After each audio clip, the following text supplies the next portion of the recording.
અરવલ્લી ખાતે આવેલ બાયડમાં વીજ કરંટ લાગવાના કારણે પિતા અને પુત્રનું મોત નીપજ્યું છે। મામલો અરવલ્લીથી સામે આવ્યો છે, જ્યાં બાયડ ખાતે વીજ કરંટ લાગવાથી પિતા અને પુત્રએ જીવ ગુમાવ્યો છે।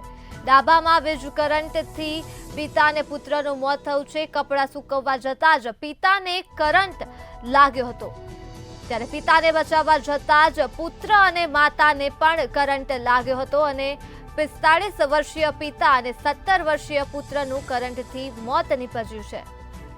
તો આ મુદ્દે જ આપણી સાથે સંવાદદાતા મહેશ પરમાર ફોન લાઈન પર જોડાઈ ચૂક્યા છે। જી મહેશ, બાયડમાં વીજ કરંટ લાગતા પિતા પુત્રનું મોત થયું છે, શું છે વધુ વિગતો?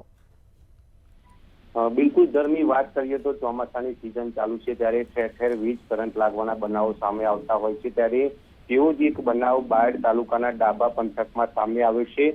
વીજ કરંટ લાગવાથી પિતા પુત્રનું મોત થયું છે।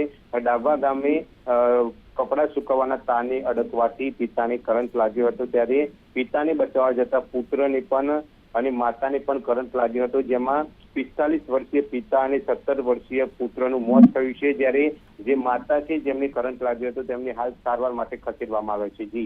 જી મહેશ, તમામ વિગતો બદલ આભાર। તો અરવલ્લીથી મામલો સામે આવ્યો છે, જ્યાં પિતા અને પુત્રએ વીજ કરંટ લાગવાના કારણે જીવ ગુમાવ્યો છે।